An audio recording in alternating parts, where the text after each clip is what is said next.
Hi friends, வணக்கம். இன்றைக்கி என்ன வீடியோனா ஜவ்வரிசி பால் பாயாசம் எப்படி செய்யலான்னு பார்க்கலாமா? வாங்க. 1 டம்ளர் ஜவ்வரிசி எடுத்துருக்கேங்க. லேசாக வறுத்துக்கலாம்.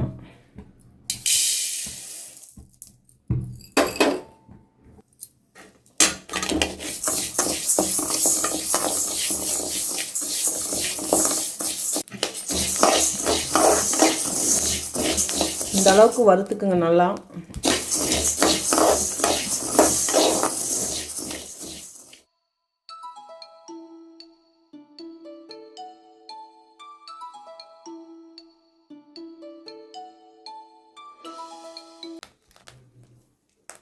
இந்த அளவுக்கு போதும், வறுத்தாச்சு.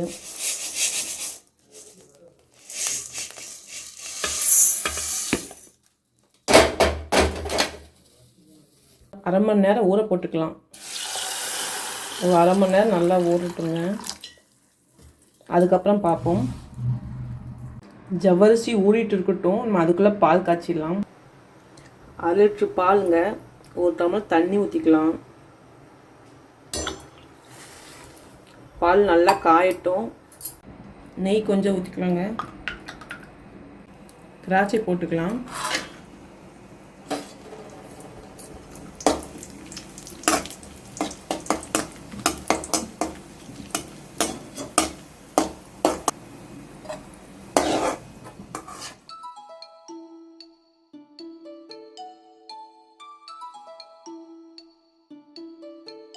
முந்திரி போட்டுக்கலாம்.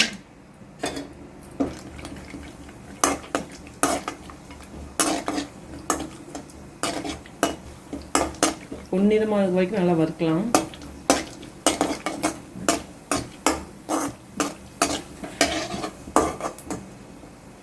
போதுங்க, இந்த அளவுக்கு போதும். பாயாச சேமியா வறுத்துக்கலாம்.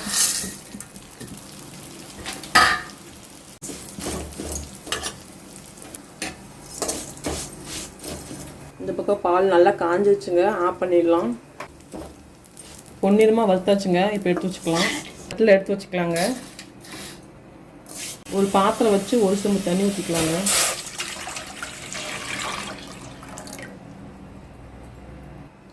தண்ணி கொதிக்கட்டும். ஜவ்வரிசியை போட்டுக்கலாம். ஜவ்வரிசி நல்லா ஊறிச்சுங்க. அரை மணி நேரம் ஊறி இருக்குது. இப்போ கழுவிட்டு வேக போட்டுக்கலாம். தண்ணி கொதிக்குதுங்க. இப்போ ஜவ்வரிசி போட்டுக்கலாம்.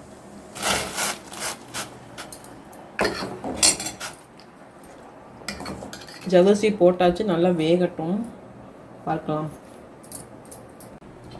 ஜவ்வரிசி நல்லாவே வெந்துருச்சுங்க. இந்த அளவுக்கு இருந்தால் போதும். நல்லா வெந்துருச்சு. இப்போ சேமியாவை போட்டுக்கலாம். சேமியாவை போட்டுக்கலாம்.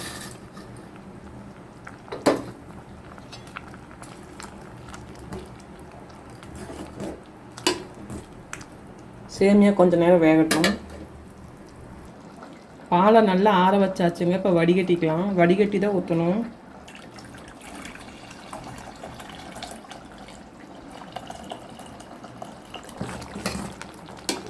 சேமியாவும் வெந்துருச்சுங்க. ஜவ்வரிசி நல்லா வெந்துருச்சு.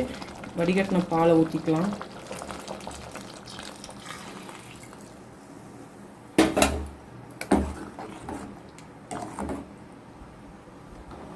அஞ்சு ஏலக்காய் நுணுக்கி வச்சுருக்கேங்க. இதையும் போட்டுக்கலாம்.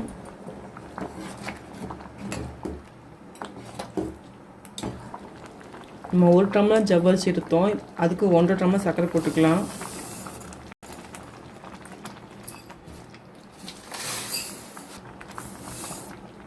உங்களுக்கு வேணும்னா மடி போட்டுக்குங்க. தேவையான அளவு போட்டுக்குங்க. இன்னும் கொஞ்சம் நேரம் கொதிக்க வைக்கலாம்.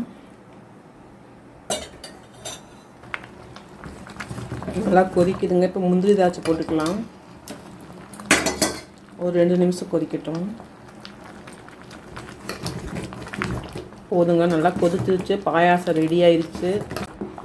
பார்க்கும்போதே சாப்பிட்ணுன்னு தோணுது பாருங்கள். எவ்வளோ அருமையாக இருக்குது.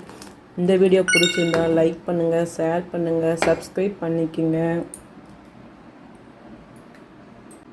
Bye friends.